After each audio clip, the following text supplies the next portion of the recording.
జయ హో మాత. అమ్మచే ప్రభావితులు. రచన శ్రీ కొండమది సుబ్బారావు అన్నయ్య గారు. వ్యాసం 78. అందరికీ ఆత్మీయుడు. మహర్షయః సప్తపూర్వే చత్వారో మనవస్తథా మద్భావా మానసా జాతా ఏషాం లోక ఇమాః ప్రజాః ఏతాం విభూతిం యోగం చ మమ యో వేత్తి తత్వతః సో వికంపేన యోగేన యుజ్యతే నాత్ర సంశయః. గీత 10వ అధ్యాయం 6-7 శ్లోకాలు. సప్త మహర్షులు, సనక సనందనాది 4 ప్రాచీన మునులు, మనువులు నా సంకల్ప బలం వల్లనే నా మానసపుత్రులుగా పుట్టారు. వాళ్ల నుంచే ప్రపంచంలోని ఈ ప్రజలంతా జన్మించారు. నా సృష్టి మహిమను, యోగశక్తిని యథార్థంగా ఎరిగిన వాడికి నిశ్చయంగా నిశ్చలమైన యోగసిద్ధి కలుగుతుంది. కొండేపూటి సూర్యనారాయణ అన్నయ్య అమ్మ భక్తులలో అగ్రగణ్యులు. అమ్మ ఇంటి పూజలు బహుశా ఆయన గారితోనే మొదలన్నా సత్యదూరం కాదు. సోదరుడు సూర్యనారాయణ గారు హైదరాబాద్ బీహెచ్ఈఎల్ నివాసి. ప్రతి శుక్రవారం బీహెచ్ఈఎల్లో భారీ ఎత్తున అమ్మ పూజలు చేసేవారు. అమ్మ కరుణ అందరికీ చెందాలని, అమ్మను అందరూ చూడాలని అహరహం ఆయన కృషి చేశారు. ఇది మనం అవశ్యం నిర్వహించవలసిన బాధ్యత అని అభిప్రాయపడేవారు.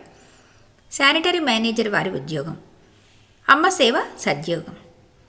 ఆయన అత్యంత భోళా, లోపల ఏదో పైన అదే, మాట మనసు పెద్దదే. అమ్మ సేవలో లోటు జరిగితే తట్టుకోలేని సున్నితత్వం, వారిని మందలించక మానుకోని మనస్తత్వం. వెరసి అది ఆయన ఇష్టత్వం, అమ్మపై ప్రేమతత్వం. కొందరు అడిగి తీసుకుంటారు, కొందరు అదరగండంగా తీసుకుంటారు అమ్మ ప్రేమ. అలా అలిగి అమ్మను సాధించగల బిడ్డలలో ముఖ్యులు సూర్యనారాయణ అన్నయ్య. అమ్మ కూడా ఆయనను 1000 కళ్ళతో కనిపెట్టుకుని ఉండేది. ఒక శుక్రవారం వారింట్లో అమ్మ పూజ జరుగుతున్నది.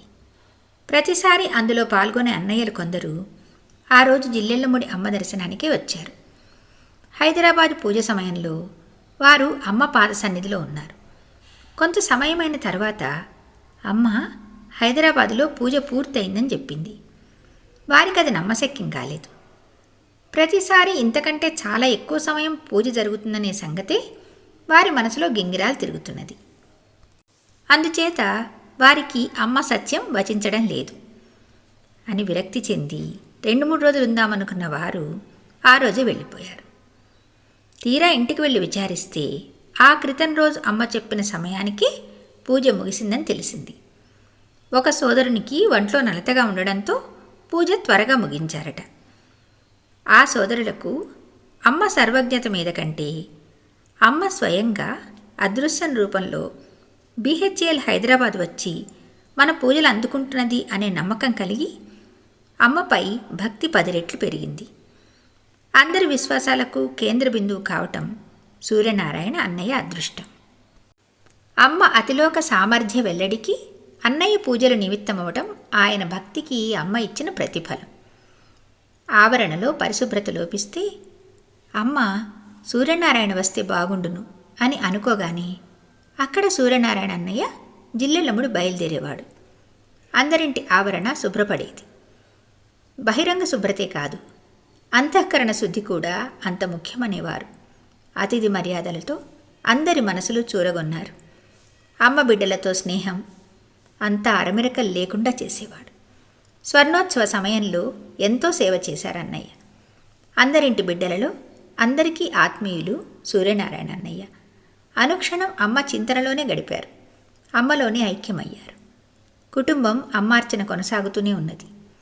ఆయన సంకల్ప బలము, అమ్మ కరుణం నగర నగరాన, గ్రామ గ్రామాన, ఇంటింట, గుండె గుండెలో అమ్మ ఆరాధన నిరంతరాయంగా జరుగుతూనే ఉన్నది. జయ హో మాత. వ్యాసం 79. పాత్రధారణ.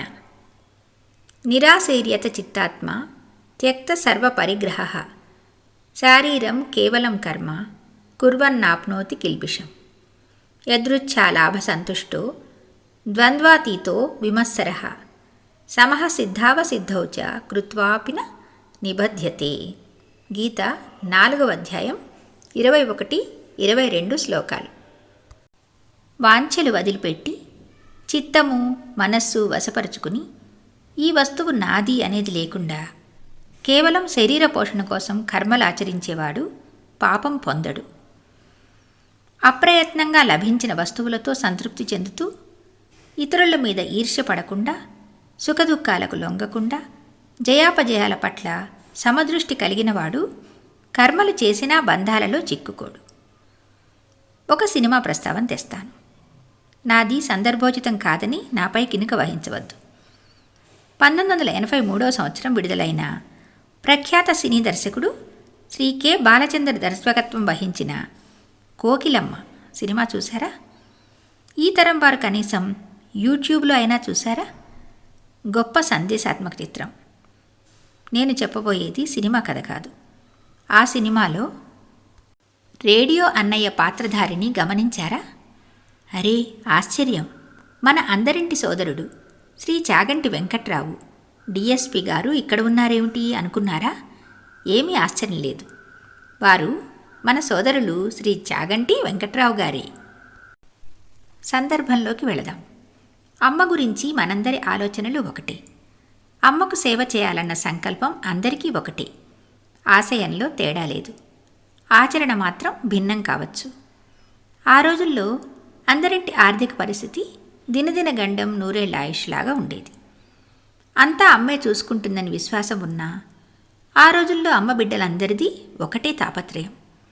ఎలా అమ్మ సంస్థను ఆర్థికంగా పరిపుష్టం చేయాలి, అన్నపూర్ణాలయ నిరాఘాట నిర్వహణకు తన వంతు కర్తవ్యంగా ఏం చేయాలి, ఆ మహాయజ్ఞంలో తను ఏ విధంగా సమిధ కావాలి.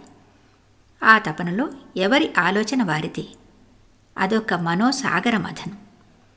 సోదరుడు చాగంటి వెంకట్రావు గారి మనోసాగర మథనంలో పుట్టిన ఆలోచన అమృతమే ఈ సినిమాలో పాత్రధారణ. ఇలా సినిమాలలో నటించి ఆ సొమ్ముతో అన్నపూర్ణాలయ నిర్వహణకు చేదోడు కావడం. అయితే తర్వాత ఏం జరిగింది? ముందుకేమీ పోలేదు. అమ్మ ఏ విధంగా నడుపుకోవాలనుకున్నదో మనకేం తెలుసు. 1970 జూలై 15వ తారీఖున అమ్మని మొదటిసారి దర్శించారు ఆయన.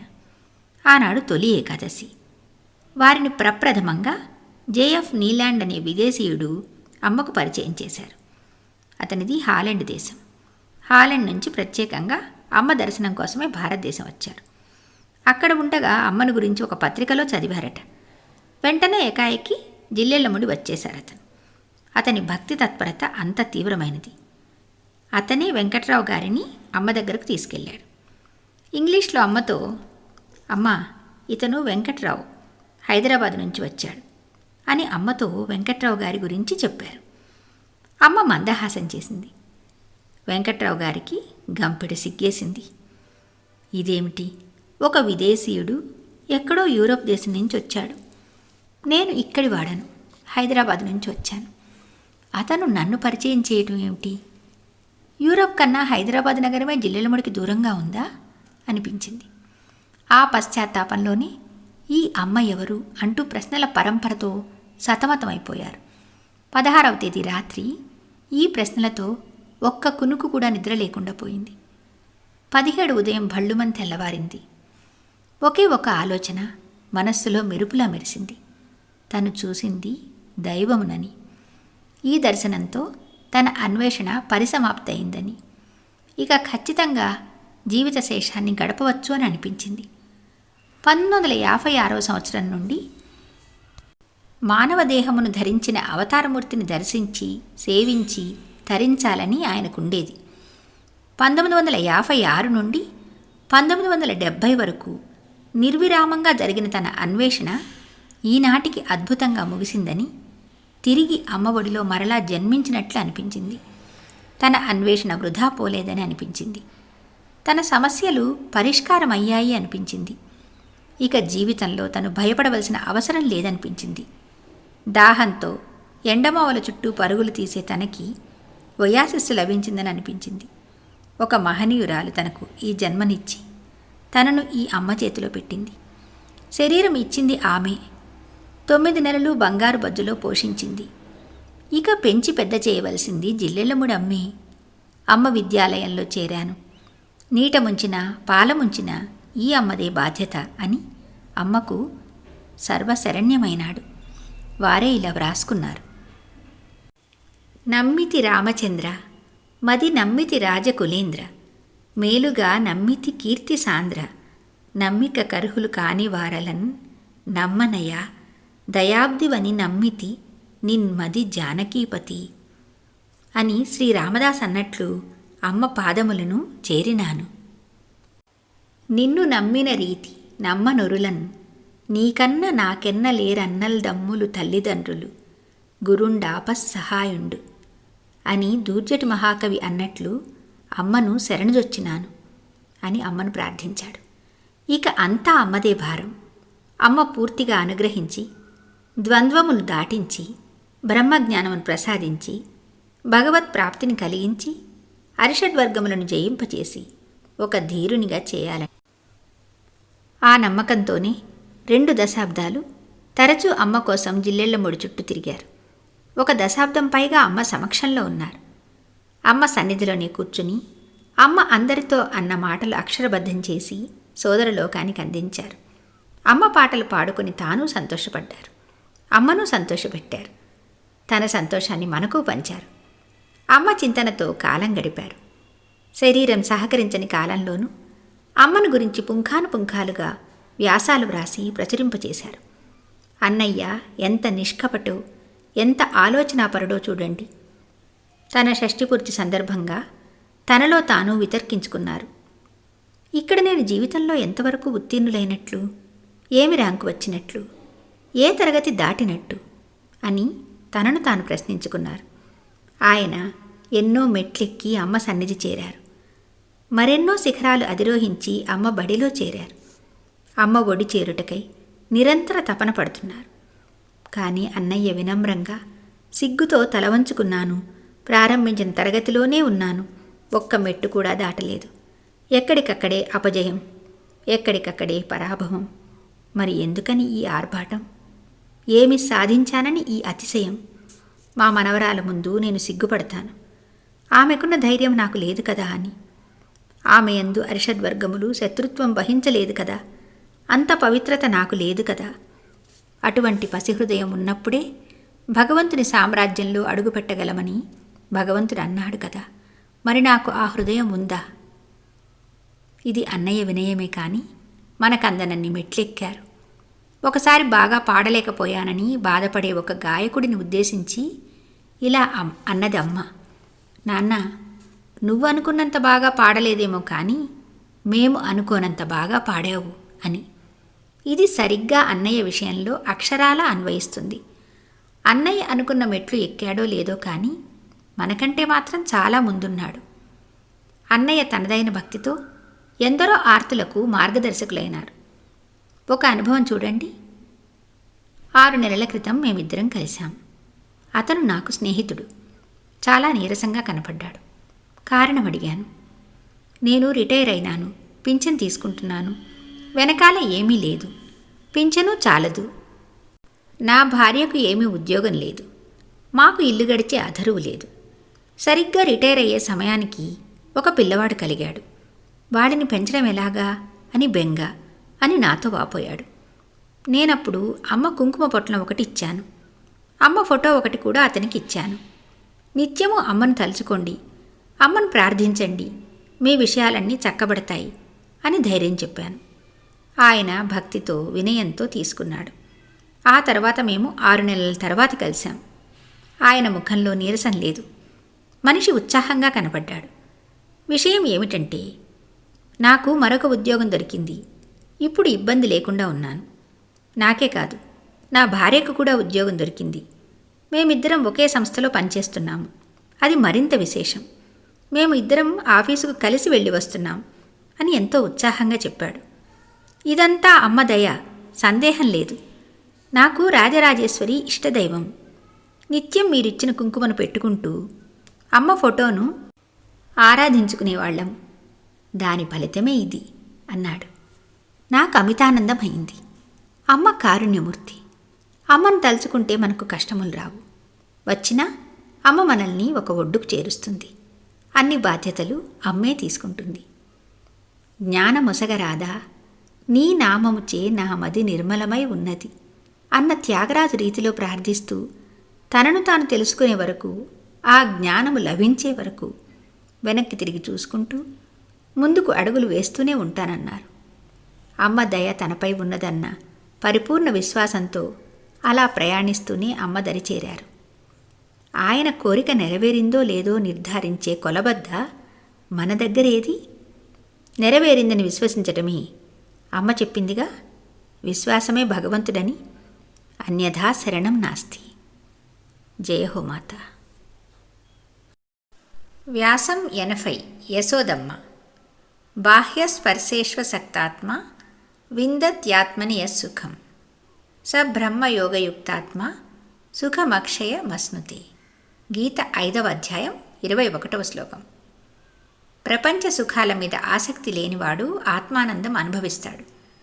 అలాంటి బ్రహ్మనిష్ట కలిగినవాడు శాశ్వతమైన ఆనందం పొందుతాడు. భారతదేశ సహజ రక్షణ కుడ్యం హిమాలయ శ్రేణులు. ఇది అందరికీ తెలిసిందే. మరి జిల్లెలముడి అమ్మ అందరిల్లు సహజ రక్షణ కుడ్యం తెలుసా? ఎక్కడ అమ్మ ఆస్తికి ఇంచుక హాని ఎవరు తలపెట్టినా ఆ కుడ్యం సహించేది కాదు. అది దొంగతనమే కానక్కరలేదు. దుర్వినియోగం అవుతుందని మది కందితే చాలు, ఒక గర్జన స్వరము ఆవరణంతా ప్రతిధ్వనించేది.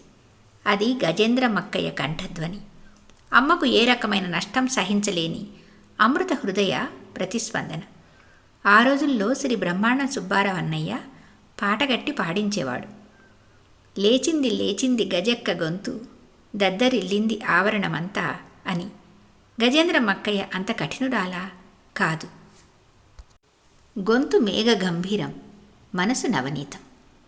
అందరింటి ఆ తరం ఎవరైనా ఉంటే ఆమె గురించి, ఆమె ఆప్యాయత గురించి కథలు కథలుగా చెబుతారు.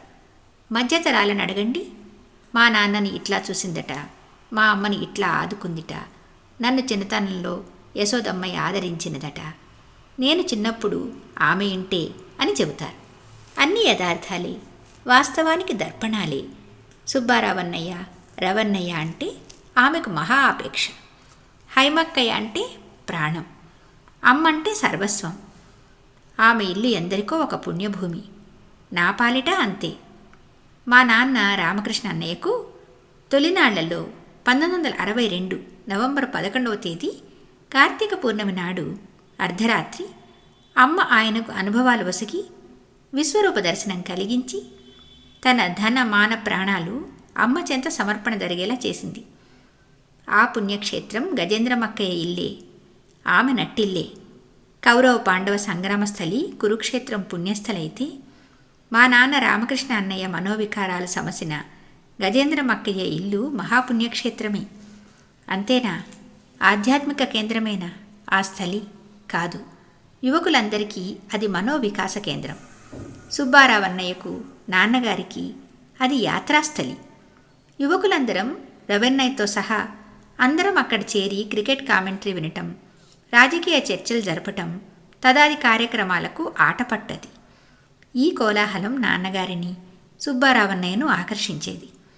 అటుగా ఒక పర్యటన చేసి ఏం చేస్తున్నారా అని పరామర్శించి వెళ్ళేవారు. అలా అందరినీ కడుపులో పెట్టుకుని ఆదుకునే తల్లి గజేంద్రమక్కయ్య. ఆమెకు పిల్లలు లేకపోతేనేం, అందరూ ఆమె పిల్లలే. అందరి పిల్లలలో తన పిల్లలను చూసుకుని బ్రహ్మస్థితికి చేరటానికి అమ్మ చెప్పిన దగ్గర క్లిష్టదారి పట్టిన యోగ్యురాలు అక్కయ్య. అక్కయ్య వ్యాపారంలో ఒక వైచిత్రుండేది. డబ్బు దగ్గర గట్టి అన్నట్లుండేది. అంతా పై బుసే. నిజానికి డబ్బు ఆమె ఏం చేసుకుంటుంది? మనకి క్రమశిక్షణ నేర్పించడం కోసమే ఆ కాఠిన్యం. అందరికీ అప్పులిచ్చేది. కానీ చాలామంది ఖాతాలు అగాధాలే, లెక్కలు తేలవు.